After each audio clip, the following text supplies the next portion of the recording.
your president, and with the money that you promise. Why is that the voice? It's very racist of me. All right, guys, we are back with Mr. Joe Banda, and like I said, one question leads to another, and we're really happy that you guys are taking advantage of this, especially at this point in time, to really take care of yourselves. So, say hi to Joe. You do that. Hey, Joe. Okay. Here's a question. We're going to talk a little bit about the shoulder today, okay? And here's a question from a crank person.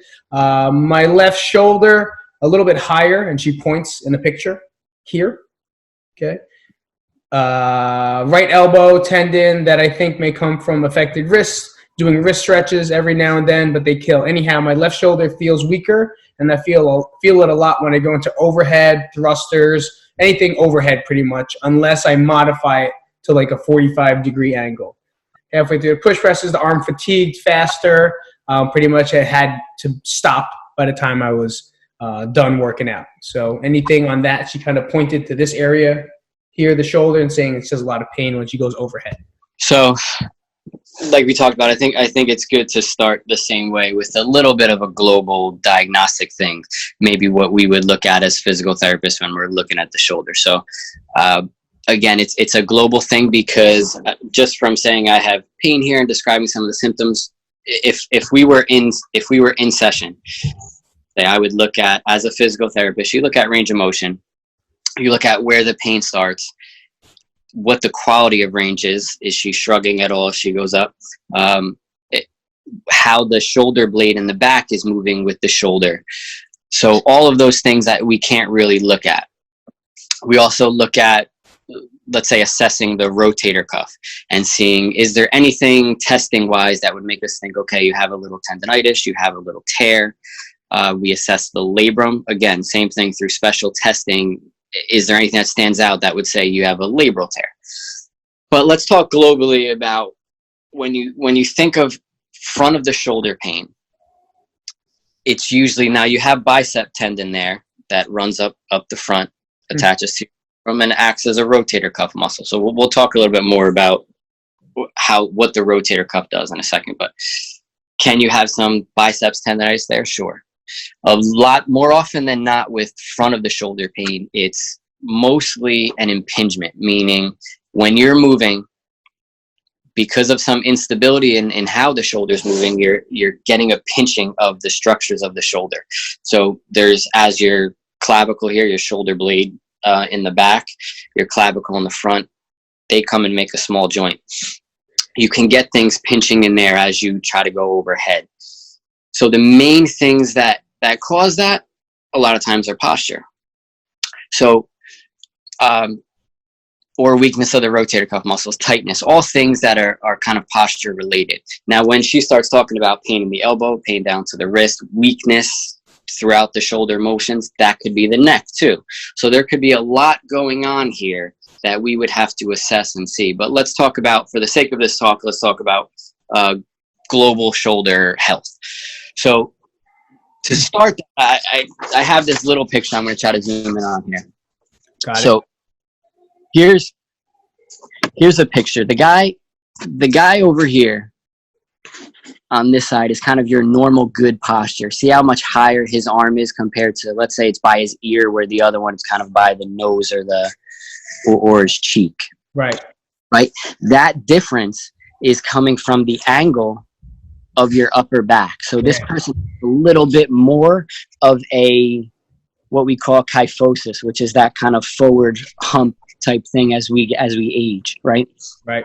You can see what that does to someone with shoulder range of motion when their posture does that. And this is the normal posture that we all kind of have as Americans. So just that alone, as you try to raise overhead, you can't get as high anymore, and you can't get as high as easily. Right.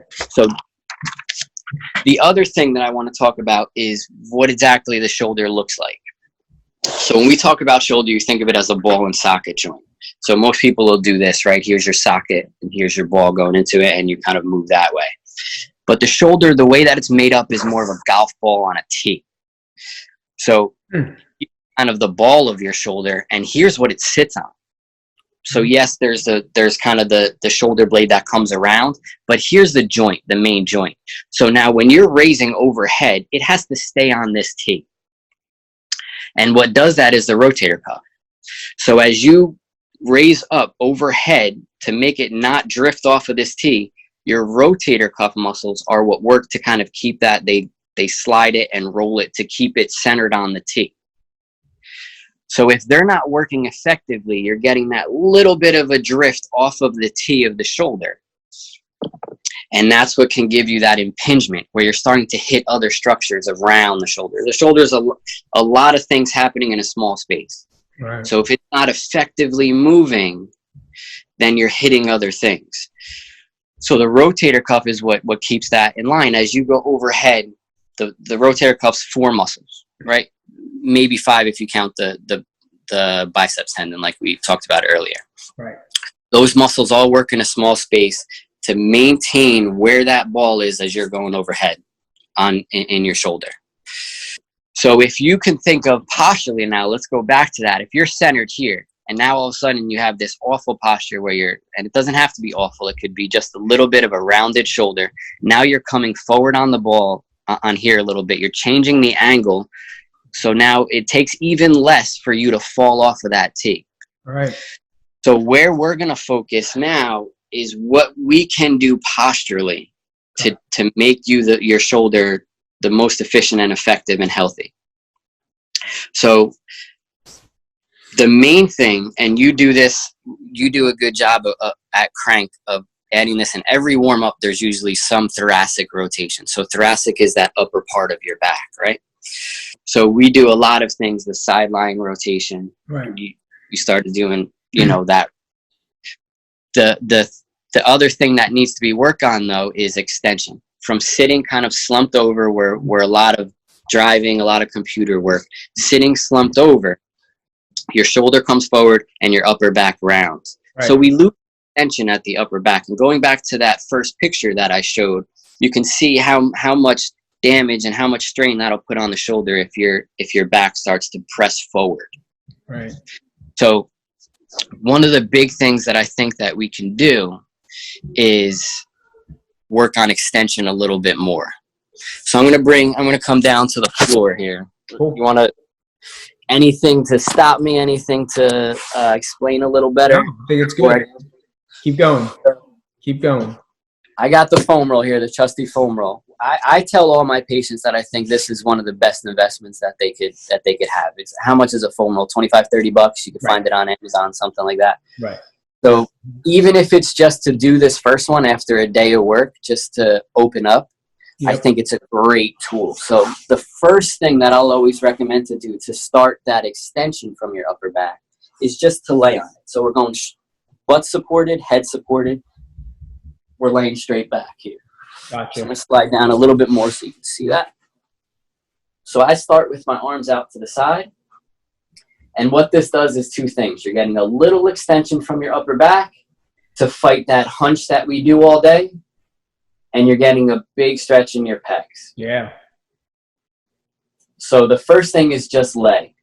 What I like to do here, a few minutes of laying, is flatten my back to the foam roller. Gotcha. And what that'll do is give a little more extension through your upper back. So I go on and off. I'll hold that for a minute, let go of it. And I'll also play with some angel wings. So just doing like a little snow angel here, if you can see that. Yeah. With the arms, right? Where you're just going up and down here. Just getting a stretch at the top and then squeezing my shoulder blades down at the bottom. You can go up higher with your arms to more straight where you're getting a little stretch of your lat, a little different stretch of your pec. And it's just a relaxing lay here. Right. So if anything, more than anything, if you had this just to come home to at night after work and just lay on it to open everything up after being hunched over all day, it's worth the $25, $30 right there. Oh, yeah. So the next thing again, to work some stretch into that upper back extension. We're going to go perpendicular now. Okay. Perpendicular to it, I like to support my head, and then you're just going to let your upper back fall over the top. So now you're getting a stretch into extension of your upper back with your head supported. Same thing here from the bottom. I like to tuck my hips under a little bit. Try to get that shown. So my back, I try to close off that space between my back and the floor. Gotcha. So that I'm not, when I extend, I'm not arching my low back to extend over. I can do this all day and not get any extension. It's all coming from my low back. So you want to So if I tuck that under and try to flatten the space between my low back and the ground, gotcha. and then just force my upper back to extend and just hold. So now I'll stay here for 20 to 30 seconds and just kind of let everything fall and relax so that I'm getting a stretch. I'll do a few levels of that. So then you go a little bit lower, same thing. Work up almost to kind of where you're getting towards the base of your neck. Gotcha. So that's another passive stretch. I see a lot of people on this that are kind of rolling their upper back. Just stretch. Just lay over it. Try to get that passive stretch into extension. Again, we're trying to combat this all day when we're on the computer. Right. Or sitting, driving, or anything. So taking that up, that was more of a stretch. In order to, a main concept you want to have is that you get a stretch into something and then you work actively into that new range. So that's kind of a main concept. To work actively, I like to take a chair and a ball, but you can do it with anything. I know most people won't have this at home, but you can do it with a towel roll, or take the foam roller and just put it again perpendicularly. But this time I'm sitting up in a chair, and now I like to support my neck again. Now I'm actively driving my upper back over the ball. So I'm getting a little bit more of an active extension as I do that. Just actively driving it, give a little stretch at the top, come back down, and you can move the ball up and down your back too. And you'll feel kind of the areas of tightness. That way. So